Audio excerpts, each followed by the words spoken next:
গত কয়েকদিন আগে দেখলেন যে চট্টগ্রাম বন্দরের লালদিয়া টার্মিনালটাকে একটা বিদেশি কোম্পানি, ডেনমার্কের একটা কোম্পানির সাথে, এপি মুলারের সাথে একটা চুক্তিবদ্ধ হয়েছে বাংলাদেশ সরকার। এবং সেই যে চুক্তিটা যেদিন সাইনিং হয়েছে সেদিন আমি নিজেও সেখানে উপস্থিত ছিলাম, হোটেল ইন্টারকন্টিনেন্টালে। এবং এইটাকে কেন্দ্র করে অনেকগুলো আন্দোলন দেখতে পাচ্ছি আর কি। বাংলাদেশের অনেকগুলো গণমাধ্যম পরিকল্পিতভাবে বেশ কিছু রিপোর্ট করছে কন্টিনিউয়াসলি জনগণকে বিভ্রান্ত করবার জন্য। কিছু রাজনৈতিক দলের নেতারা চট্টগ্রাম কেন্দ্রিক ব্যবসা বাণিজ্য করেন, সিন্ডিকেট এবং শ্রমিক সংগঠন। এর সাথে যোগ হয়েছে বাংলাদেশের ঐতিহাসিক যে তথাকথিত বামপন্থী দল এবং নেতারা আছেন তাদের বক্তব্য। এখন প্রশ্ন হচ্ছে যে আসলে বিষয়টা কি? বিষয়টা হচ্ছে যেই জিনিসটা বাংলাদেশ রাষ্ট্র আকারে করতে সক্ষম না, সেই জিনিসটাকে আমি কিভাবে অ্যাড্রেস করব। একটা হচ্ছে যে আমি এটা ইমিডিয়েটলি শেখার চেষ্টা করব, আর একটা হচ্ছে যারা শেখাতে পারবে তাদের সাথে একটা পার্টনারশিপে আসটা, যৌথভাবে এই কাজটা শেখানোর ব্যবস্থা করা। অথবা যদি সেটা প্রতিষ্ঠান হয়, এই প্রতিষ্ঠানটা এমন কাউকে দিয়ে রান করা যে এটার অপারেশনটা জানে। শুধু আমাদের চট্টগ্রাম বন্দর না, দেখবেন যে আমাদের অনেক প্রতিষ্ঠান আমরা চালাইতে পারতেছি না। আমাদের রেলওয়ে একটা ডিসফাংশনাল, অকার্যকর প্রতিষ্ঠানে রূপান্তরিত হয়েছে। 100, 150, 200 বছর আগের আপনার সেই যে লোকোমোটিভসগুলো আছে, এগুলো তো ট্রেন না, দেখতে দৈত্যের মতো লাগে আর কি, দানবের মতো লাগে। সেগুলো এরকম ভো ভো করতে করতে আসে আর কি। সেরকম ট্রেনে আমাদের চলতে হচ্ছে। আমাদের বিমান দেখেন, আর একটা লোকসানি প্রতিষ্ঠান, আমরা চালাতে পারছি না। কিন্তু এখন চালাতে যে পারছি না, এই যে আমাদের কাছে রাখলাম, আমাদের লোকরা এটা নিয়ে যে দুর্বৃত্তপনা করছে, একটা টিকিট সিন্ডিকেট ডিল করতে পারছে না আমাদের লোকজন। এত পরিমাণ অসৎ এবং দুর্বৃত্ত হয়েছে, এবং তার সাথে যোগ হয়েছে আমাদের বিভিন্ন রাজনৈতিক দলের নেতারা এবং তথাকথিত শ্রমিক সিন্ডিকেট। তো সেই জায়গাতে চট্টগ্রাম বন্দরের মানে অকার্যকর অবস্থা থেকে এটাকে দুর্নীতিমুক্ত করে এটাকে এফিশিয়েন্ট করবার চেষ্টা করার যে উদ্যোগ অন্তর্বর্তীকালীন সরকার নিয়েছে, সেটাকে ব্যাপকভাবে আন্ডারমাইন করবার জন্য চেষ্টা চলছে। বলা হচ্ছে যে একটা অনির্বাচিত সরকার, অন্তর্বর্তীকালীন সরকারের এখতিয়ার আছে কিনা। এখতিয়ার এই সরকারের শতভাগ আছে। বাংলাদেশের রাষ্ট্রে গত বছর যে ঘটনাটা ঘটে গেছে, সেটার নাম হচ্ছে গণ অভ্যুত্থান। গণ অভ্যুত্থান পরবর্তী যে সরকার গঠিত হয়েছে, তার এই দেশের জনগণের ম্যান্ডেট আছে, এই দেশের জনগণের স্বার্থে যে কোনো সিদ্ধান্ত নেবার।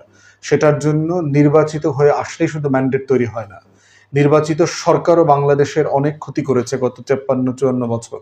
আবার অনির্বাচিত সরকারও এই দেশের ইতিহাসে অনেক গুরুত্বপূর্ণ ভূমিকা রেখেছে।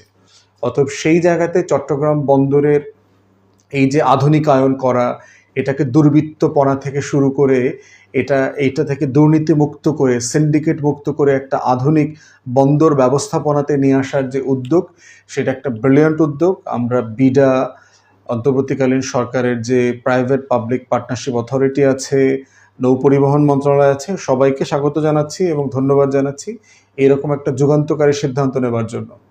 দ্বিতীয়ত দেখেন চট্টগ্রাম বন্দরের অবস্থা কি। সারা দুনিয়াতে 400+ সমুদ্র বন্দর আছে, তার ভিতরে চট্টগ্রাম বন্দরের অবস্থা হচ্ছে 377তম।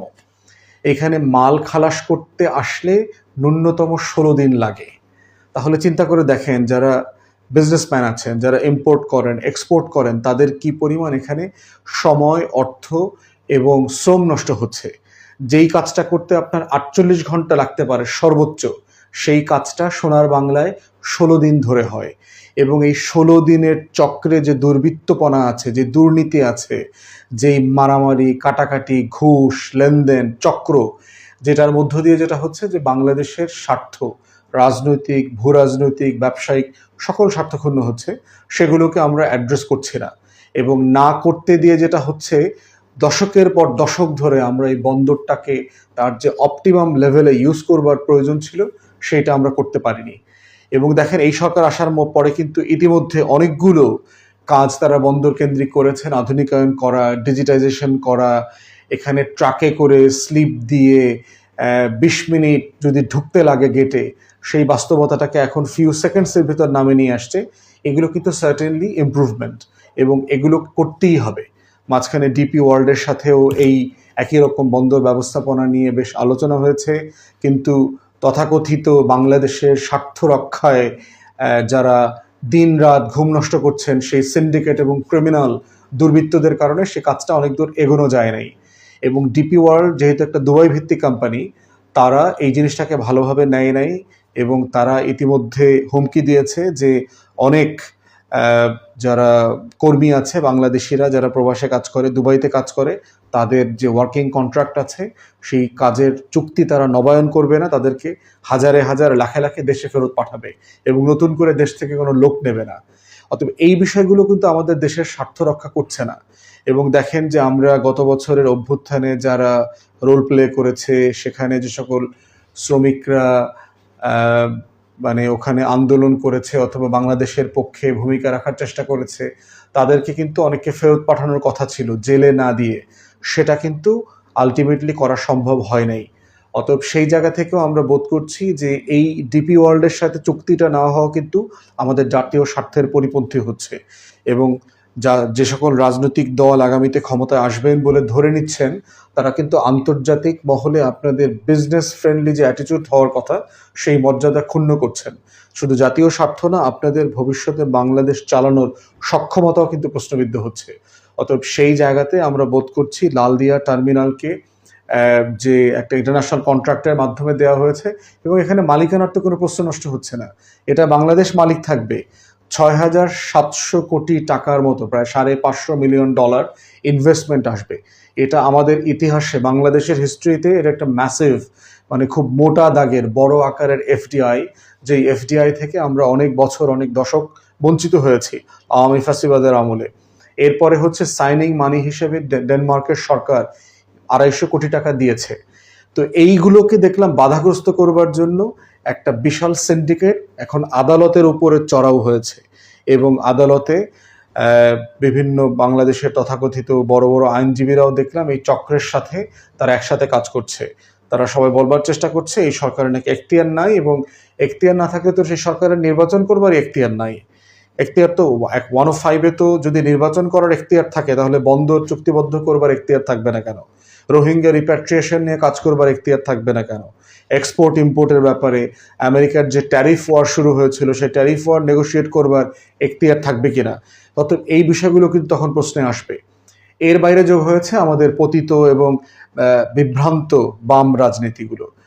বাংলাদেশের বোঝা দরকার, বাংলাদেশের যারা রাজনীতি করছেন, যে একটা রাষ্ট্রকে যদি প্রোগ্রেসিভলি এগিয়ে নিয়ে যেতে হয়, তার ব্যবসা বাণিজ্যকে আগানো ছাড়া ওই রাষ্ট্রায়ত্তকরণ, সরকারিকরণের যে ৬০-এর দশকের ৭০-এর দশকের মিসগাইডেড ফর্মুলা, এই বাকশালী ফর্মুলা এই আধুনিকায়নের জমানাতে এটা চলবে না।